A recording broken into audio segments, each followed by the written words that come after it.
Hello दोस्त, स्वागत है आपके अपने यूट्यूब चैनल यूजीसी अड्डा 2.0 में। और आज का क्लास हम लोग करेंगे बिहार एसएससी इंटर लेवल 2024। ये खान सर के क्वेश्चन से इम्पोर्टेंट क्वेश्चन को कलेक्ट किया गया है, वहाँ से ये क्वेश्चन कराया जा रहा है। तो ये आज का क्लास हम लोगों का थर्डे यानी तीसवां दिन है।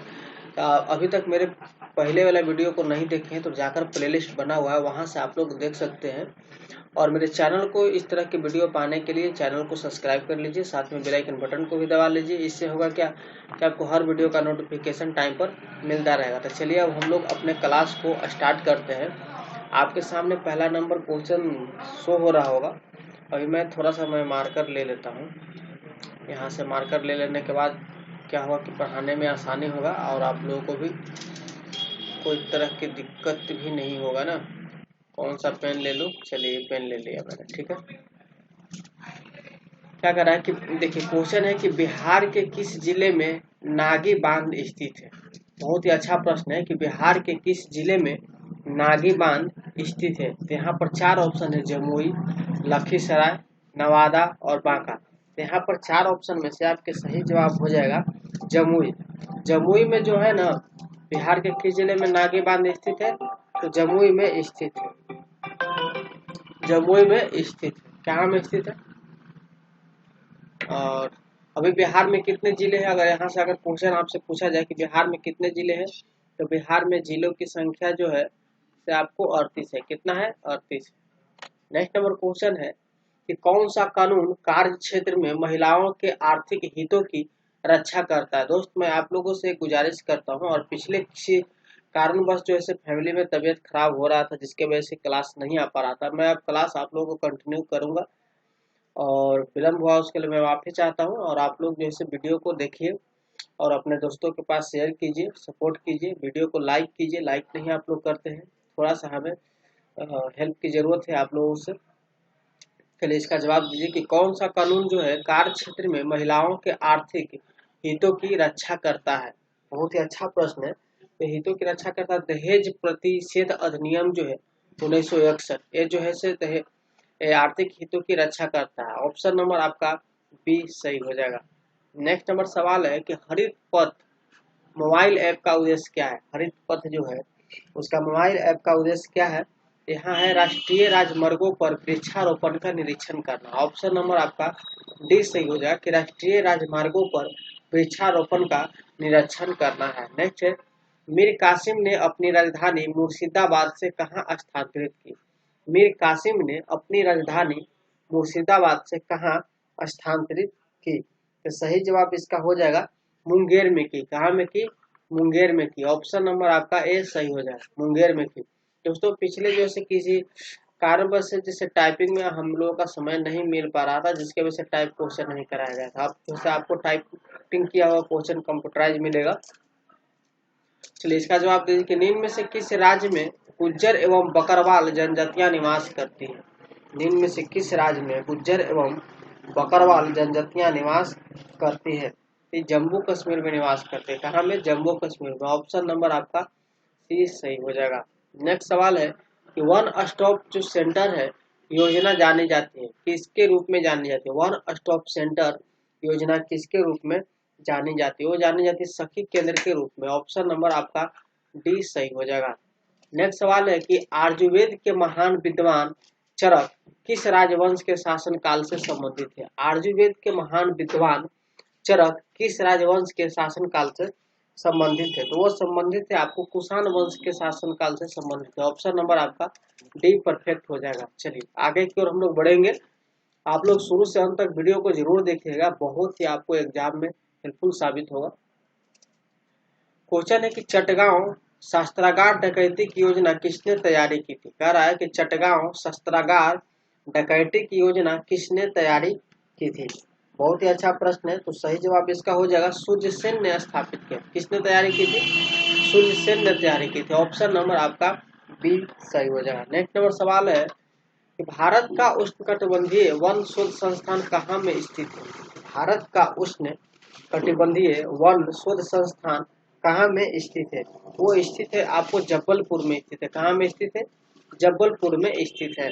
अगले क्लास से आपको मैं डिस्कशन कुछ कुछ क्वेश्चन का भी मैं लाना चाहूँगा। डिस्कशन इसलिए नहीं करते हैं कि आपको 40 क्वेश्चन ही 2 घंटा समय लग जाएगा डिस्कशन करने में, तो हम लोग ज़्यादा से ज़्यादा सेट को प्रैक्टिस करेंगे और याद हो जाएगा हम लोग को सवाल।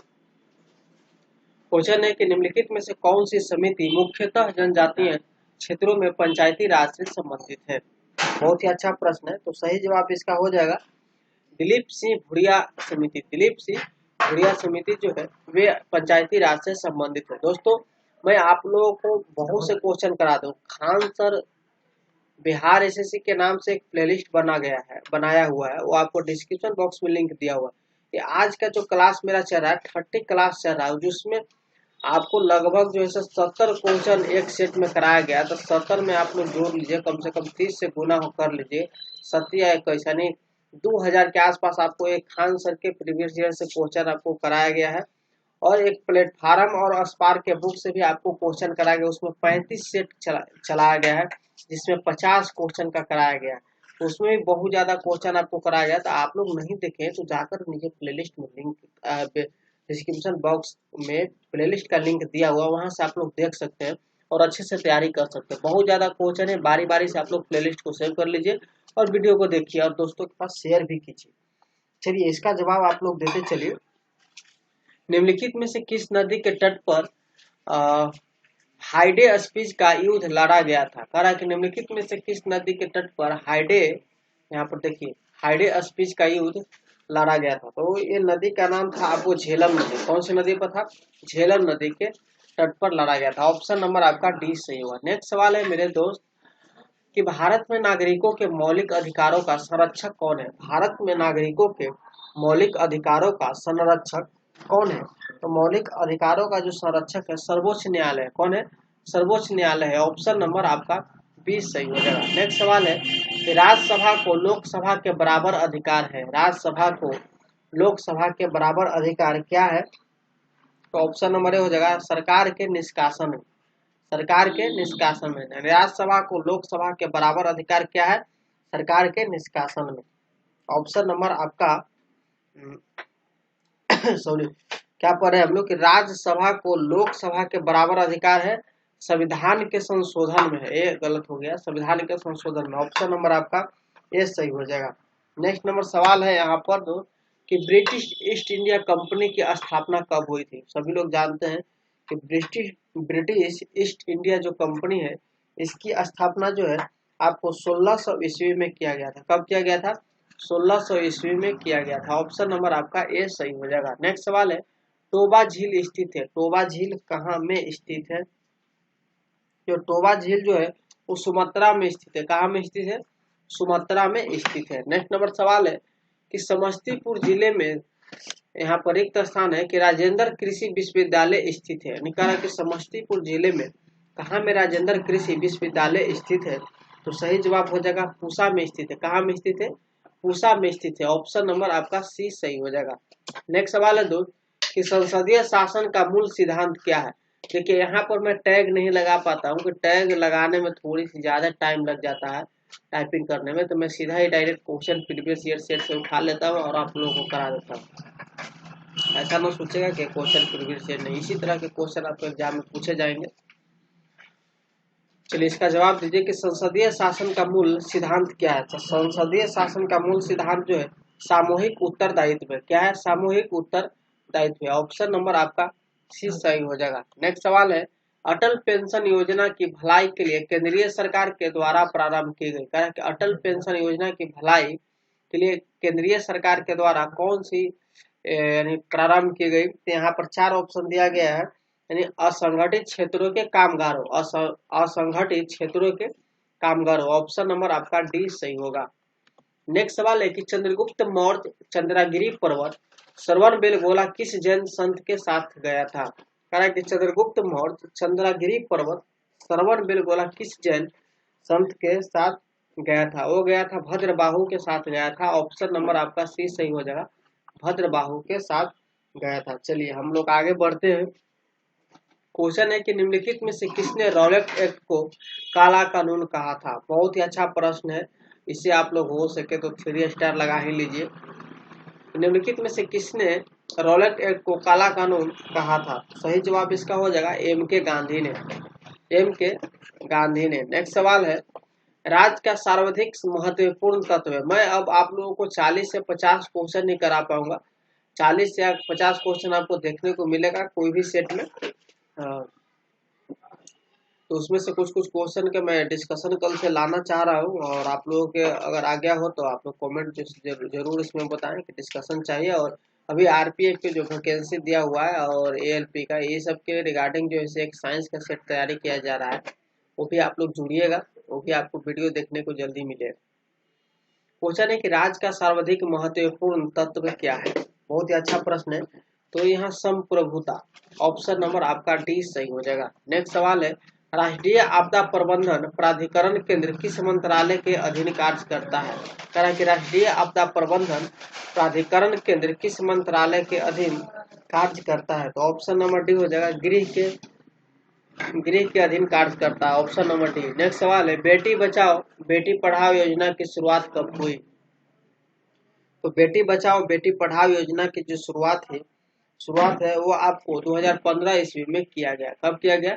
2015 ईस्वी में, ऑप्शन नंबर सी। नेक्स्ट सवाल है, भारत के सबसे लंबे नदी रोपवे का शुभारंभ किस राज्य में किया गया? भारत का सबसे लंबा नदी रोपवे का शुभारंभ किस राज्य में किया गया? तो किया गया आपको असम में किया गया। किस राज्य में? असम में किया गया, ऑप्शन नंबर 20 सही हो जाएगा। नेक्स्ट सवाल है, राष्ट्रीय उद्यान जो भारत के छत्तीसगढ़ राज्य में स्थित है वह है? राष्ट्रीय उद्यान जो भारत के छत्तीसगढ़ राज्य में स्थित है वह है, कहाँ में है? तो कांगेर घाटी में है। कहाँ में है? कांगेर घाटी में, ऑप्शन नंबर ए सही हो जाएगा। चलिए आगे हम लोग बढ़ते हैं। क्वेश्चन है कि भारत में पंचायती राज संस्थाओं की स्थापना संवैधानिक निर्देशानुसार हुई। कह रहा है कि भारत में पंचायती राज संस्थाओं की स्थापना संवैधानिक निर्देशानुसार हुई है। सही जवाब हो जाएगा नीति निर्देशक सिद्धांतों के, ऑप्शन नंबर सी सही हो जाएगा। नेक्स्ट सवाल है, निम्नलिखित में से कौन झील क्षुद्रग्रह टक्कर के कारण बनी है? कह रहा है कि निम्नलिखित में से कौन झील क्षुद्रग्रह टक्कर के कारण बनी है? तो सही जवाब हो जाएगा आपका ऑप्शन नंबर बी, लोनोर झील। कौन सा? लोनोर झील बनी है। नेक्स्ट सवाल है, महात्मा बुद्ध द्वारा प्रथम प्रवचन जिसे धर्म चक्र प्रवर्तन कहा जाता है कहाँ दिया गया है? कह रहा है कि महात्मा बुद्ध द्वारा प्रथम प्रवचन जिसे धर्म चक्र प्रवर्तन कहा जाता है कहाँ दिया गया है? तो सही जवाब हो जाएगा ऑप्शन नंबर ए, सारनाथ में दिया गया। कहाँ में? सारनाथ में दिया गया है। नेक्स्ट सवाल है, दिल्ली में लाल किले में मोती मस्जिद का निर्माण किसने करवाया? कह रहा है कि दिल्ली में लाल किले में मोती मस्जिद का निर्माण किसने करवाया है? तो सही जवाब हो जाएगा ऑप्शन नंबर सी, औरंगजेब ने करवाया है। कहाँ में करवाया है? औरंगजेब ने। नेक्स्ट सवाल है, भारत में स्वर्ण का सर्वाधिक उत्पादन कहाँ में होता है? भारत में स्वर्ण का सर्वाधिक उत्पादन कहाँ में होता है? तो ऑप्शन नंबर हो जाएगा सी, कह रहा है कि कर्नाटक में होता है। भारत में स्वर्ण का सर्वाधिक उत्पादन कहाँ होता है? तो आपको कर्नाटक में होता है। नेक्स्ट सवाल है, बिहार की किस भाषा को संवैधानिक दर्जा प्राप्त है? बिहार के किस भाषा को संवैधानिक दर्जा प्राप्त है? मैथिली को प्राप्त है, ऑप्शन नंबर ए सही है। तो दोस्त अभी 10 क्वेश्चन और बचे हैं, तो आप लोग थोड़ी सी पेशेंस बनाए रखें और हमारे साथ शुरू से अंत तक वीडियो को जरूर देखें। और अभी तक जो स्टूडेंट लाइक नहीं किए हैं तो लाइक कर दें, और साथ में दोस्तों के पास जाते जाते शेयर जरूर कर दीजिए। चलिए आगे हम लोग जानते हैं। क्वेश्चन है कि वह युक्ति हो जो रासायनिक ऊर्जा को विद्युत ऊर्जा में परिवर्तित करते हैं। वह युक्ति कौन सा है जो रासायनिक ऊर्जा को विद्युत ऊर्जा में परिवर्तित करता है? क्या कहलाते हैं? तो रासायनिक ऊर्जा से विद्युत ऊर्जा में परिवर्तित करता है उसे हम लोग प्राथमिक सेल कहते हैं, ऑप्शन नंबर ए सही हो जाएगा। नेक्स्ट सवाल है, निम्न में से कौन सा गैर पारंपरिक ऊर्जा स्रोत है? इसमें से कौन सा गैर पारंपरिक ऊर्जा स्रोत है? इसमें से वायु जो है गैर पारंपरिक ऊर्जा स्रोत है, ऑप्शन नंबर बी आपका सही हो जाएगा। नेक्स्ट सवाल है, भारत में सबसे बड़ा तेल शोधक कारखाना कहाँ स्थित है? भारत में सबसे बड़ा तेल शोधक कारखाना आपको स्थित है जामनगर में स्थित है। कहाँ में स्थित है? जामनगर में, ऑप्शन नंबर डी सही हो जाएगा। नेक्स्ट सवाल है, डोडो क्या है? डोडो क्या है? डोडो जो है ये पक्षी या जानवर से रिलेटेड कुछ क्वेश्चन पूछा जाता है। तो डोडो क्या है? तो इस क्वेश्चन में पूछा गया कि डोडो एक विलुप्त पक्षियों का नाम दिया गया है, विलुप्त पक्षियों का नाम दिया गया है डोडो, ऑप्शन नंबर आपका सी सही हो जाएगा। नेक्स्ट सवाल है, ऊर्जा पिरामिड किस अवस्था में होता है? ऊर्जा पिरामिड जो है वो आपको सीधी में होता है, कहाँ में होता है, सीधी अवस्था में होता है। ऑप्शन नंबर आपका 20 सही हो जाएगा। चलिए आगे हम लोग जानते हैं एस्पिरिन का रासायनिक नाम क्या है। एस्पिरिन, एस्पिरिन ये सब जो दवाइयों का नाम है, तो एस्पिरिन का रासायनिक नाम जो है आपको एसिटिल सैलिसिलिक अम्ल है, एसिटिल सैलिसिलिक अम्ल है। ऑप्शन नंबर आपका 20 सही हो जाएगा। नेक्स्ट सवाल है विश्व ओजोन दिवस कब मनाया जाता है। सभी लोग जानते होंगे विश्व ओजोन दिवस कब मनाया जाता है, तो इसका जवाब आप लोग जो है कमेंट लिख दे रहा हूँ, आप लोग से भुला जाता है ना, कमेंट बॉक्स में इसका जवाब आप लोग दीजिए। नेक्स्ट सवाल है कि सामान्य नेत्र रेटिना पर बनने वाला प्रतिबिंब कैसा होता है। तो सामान्य नेत्र रेटिना पर बनने वाला प्रतिबिंब जो है वो आपको वास्तविक और उल्टा होता है। कैसा होता है, वास्तविक और उल्टा होता है। नेक्स्ट प्रश्न है पसीने में सामान्यतः उपस्थित खनिज लवण होता है, जिससे पसीना चलता है ना, इसमें कौन से उपस्थित खनिज और लवण की मात्रा रहता है, तो सोडियम क्लोराइड की मात्रा रहता है। ऑप्शन नंबर आपका सी सही हो जाएगा। तो दोस्तों आज का क्लास इतना ही, मिलेंगे नेक्स्ट क्लास में। अच्छा लगा तो एक लाइक कीजिए, दोस्तों के पास शेयर कीजिए, हमें एक सपोर्ट की जरूरत है, तो आप लोगों के लाइक से हमें मोटिवेशन मिलता है। और चैनल को सब्सक्राइब नहीं किया तो कर लीजिए। और इसका पीडीएफ पाने के लिए आपको टेलीग्राम का लिंक नीचे डिस्क्रिप्शन बॉक्स में दिया हुआ है, UGC 2.0 ऑफिशियल के नाम से बना हुआ होगा, उस पर इसका पीडीएफ अपलोड कर देंगे, वहां से आप लोग देख लीजिए। तो चैनल का लाइक और शेयर करना ना भूलें। ठीक है दोस्त, मिलेंगे नेक्स्ट वीडियो में। Best of luck.